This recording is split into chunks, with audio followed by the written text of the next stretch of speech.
जय श्री कृष्ण दोस्तों। आज हम आप लोगों के लिए लाए हैं एक अनोखी मोटिवेशनल स्टोरी जिसका नाम है जैसी करनी वैसी भरनी। वो कहते हैं ना कि जैसी करनी वैसी भरनी। इंसान जैसा काम करता है उसे उसका फल भी वैसा ही मिलता है। अगर आपने अच्छे कर्म किए होंगे तो आपको उसका अच्छा फल मिलेगा और आपने बुरे कर्म किए होंगे तो आपको उसका बुरा फल मिलेगा। अगर किसी के साथ कुछ बुरा होता है तो लोग कहते हैं कि इसने पिछले जन्म में कुछ ज़रूर किया होगा, इसीलिए इसके साथ ऐसा बुरा हुआ है। और अगर किसी भी व्यक्ति के साथ कुछ अच्छा होता है तो लोग कहते हैं कि इसने पिछले जन्म में ज़रूर कुछ अच्छा काम किया होगा, इसीलिए इसके साथ आज ये अच्छा हुआ है। और वैसे देखा जाए तो आज के ज़माने में इंसान को इस जन्म का हिसाब इसी जन्म में चुकाना पड़ता है, क्योंकि पहले भगवान के नोटबुक लेकर के हिसाब करते थे, इसीलिए उन्हें हिसाब करने में देर लगता था। और फिर आज के इस कंप्यूटर के ज़माने में भगवान के पास भी लैपटॉप कंप्यूटर हुआ करते हैं, तो उन्हें भी एक आम इंसान के कर्म का फल देने में यानी कि हिसाब करने में देरी नहीं लगाते हैं।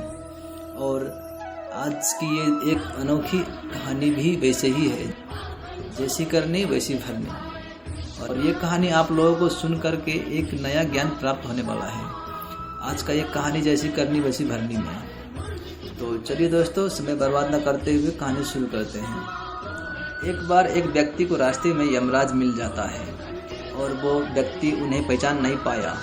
और फिर वो यमराज ने उस व्यक्ति से पीने के लिए पानी मांगा और उस व्यक्ति ने बिना कुछ सोचे और एक क्षण भी ना गवाते हुए पानी ला करके दिया।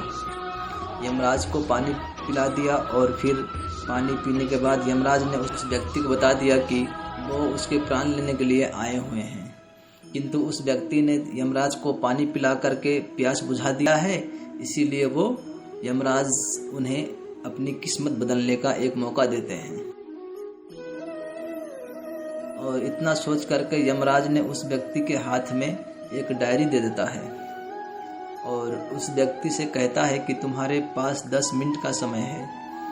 इस डायरी में तुम जो भी कुछ लिखोगे वो सच में हो जाएगा, लेकिन ये ज़रूर ध्यान रखना कि तुम्हारे पास केवल 10 मिनट हैं। और फिर उस व्यक्ति ने डायरी को खोल करके देखा कि पहले पेज पर लिखा था कि उसके दोस्त को लॉटरी निकलने वाला है।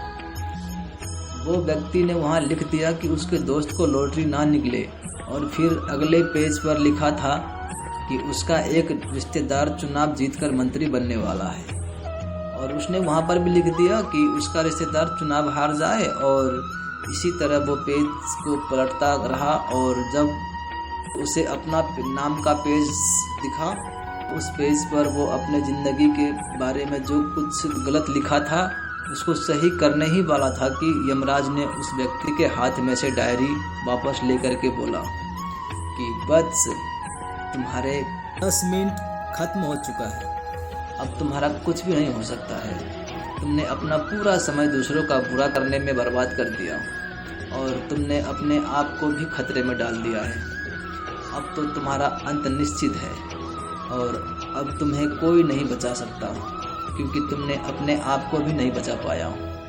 यमराज का मुंह से ये बात सुनकर वो व्यक्ति बहुत ज़्यादा पछताता है, लेकिन अब पछतावा करने से कुछ नहीं हो सकता था, क्योंकि अब सुनहरा मौका दोबारा नहीं आने वाला था, क्योंकि उसके हाथ से वो सुनहरा मौका निकल चुका था। तो इसी प्रकार दोस्तों, अगर भगवान ने आपको कोई शक्ति साधन आपकी ज़िंदगी में आदान प्रदान कर दी है तो आप कभी भी इसका गलत इस्तेमाल ना करें और किसी का बुरा ना सोचे और ना ही किसी का बुरा करें। दोस्तों, भगवान ईश्वर परमेश्वर सबको सुख शांति दे और हो सके तो सकारात्मक ज़िंदगी में ही जिएं, ना कि नकारात्मक ज़िंदगी में। और अपने जीवन से संबंधित सभी चीज़ों को नज़रअंदाज ना करें और अपने कर्म को सही मार्ग पर लेकर चले, जो मंजिल आपके करीब होंगे। दूसरों का भला करने वाले सदा सुखी संपन्न होते हैं और दूसरों का बुरा करने वाले सदा दुखी जीवन जीते हैं।